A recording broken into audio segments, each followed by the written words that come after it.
नमस्कार दोस्तों, दीर्घ आयु उत्तम संतान पाने के लिए किया जाने वाला व्रत तिलकुटा चौथ व्रत की आप सभी लोगों को हार्दिक शुभकामनाएं। तिलकुटा चौथ व्रत रखने से संतान की प्राप्ति होती है और संतान की दीर्घ आयु स्वस्थ उत्तम पुत्र प्राप्ति के लिए यह व्रत किया जाता है।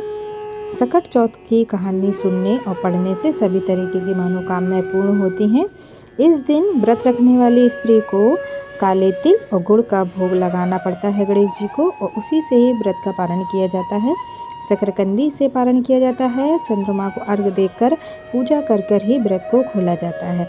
चलिए बात करते हैं गणेश चतुर्थी तिलकुटा चौथ की कहानी किस प्रकार से है। एक नगर में एक गांव में छोटा सा परिवार रहा करता था, जहां 2 भाई थे और उनकी 2 बीवियां देवरानी जेठानी आपस में रहती थीं।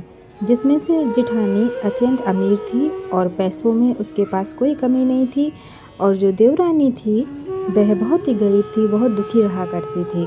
उसका पति जंगल से लकड़ी काटकर, लकड़ी बेचकर जो पैसा आता था उसी से ही अपना जीवन व्यतीत करती थी। जेठानी का सारा काम काज कर शाम के जो खाना बचता था वह अपने बच्चों को और अपने लिए ले आती थी। जेठानी इतना सारा काम कराने के बाद कुछ पुराने कपड़े और बचा कुचा भोजन अपनी देवरानी को दे देती थी। इसी तरीके से उसका जीवन बड़ी ही दुखी तरह से व्यतीत हो रहा था। एक दिन देवरानी बड़ी ही दुखी हुई जब माघ महीने की गणेश चतुर्थी का व्रत आया, तिलकुटा चौथ का व्रत आया, तो उसने स्नान कर गणेश जी की पूजा की और अपने दुख को गणेश जी के सामने सुनाया। पूजा को समाप्त करने के बाद वह थोड़ा सा गुड़ और तिल को लेकर एक छोटा सा तिलकुटा बनाकर चली गई और शाम को कहकर गई कि शाम को जब व्रत होगा, चंद्रमा निकलेगा, तो चंद्रमा को अर्घ देने के बाद ही व्रत खोलूंगी। इतना कहकर वह अपने पति से कहकर अपनी जेठानी के घर चली गई और काम में लग गई। तभी उसने खाना बनाने के बाद जेठानी के बच्चों से कहा तो वह बोले, आज तो हमारी माँ ने व्रत रखा है, जब हमारी माँ भोजन करेगी तभी हम सभी लोग भोजन करेंगे। तभी उसने जेठ जी से कहा तो जेठ जी भी बोले कि जब शाम को सभी लोग भोजन करेंगे तब हम ही भोजन करेंगे, अकेले भोजन कर क्या फ़ायदा। ऐसा उसने सभी लोगों से पूछने के बाद जेठानी से कहा कि हम अपने घर को जा रहे हैं, कुछ भोजन हमको हमारे बच्चों के लिए भी दे दो। तो जेठानी बोली कि जब किसी ने भोजन नहीं किया है तो तुमको पहले भोजन कैसे निकाल दूं, आज तो तुमको बिना भोजन के ही जाना पड़ेगा। तब देवरानी बड़ी ही दुखी हुई और उदास मन से अपने घर को वापस आ गई। वापस आई तो अपने पति से सारा हाल बताने लगी। तभी पति को बड़ा ही क्रोध आया कि सारा दिन काम करने के बाद यदि तुमको शाम को 2 रोटी नहीं दी जाती तो तुम काम ही क्यों करती हो। ऐसा कहकर वह अपने पत्नी पर चिल्लाने लगा और ज़ोर से उसके ऊपर भड़क गया।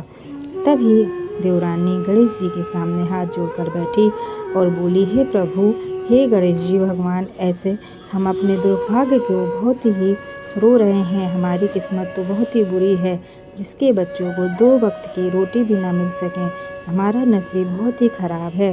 और ऐसा कहकर वह सो गई। तभी गणेश जी आए और बोले, सपने में आकर खड़े होकर बोले कि तुमको किस बात की दुख है।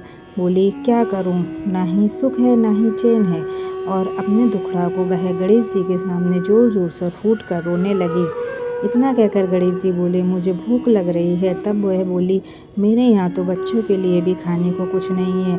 मैंने कुछ भोग गणेश जी को तिलकुटा कर बना कर रखा है, तो जाओ वहाँ जाकर खा लो। गणेश जी ने तिलकुटा का भोग खाया और जब उसने अपनी नेत्र खोले तो देखा कि चारों तरफ उसके घर में हीरे जवाहरात, महल अटारी सब बन चुके थे। इतना देखकर वह अत्यंत प्रसन्न हुई और गणेश जी के आगे हाथ जोड़कर बोली, हे प्रभु, तुम्हारी लीला तो अपरंपार है।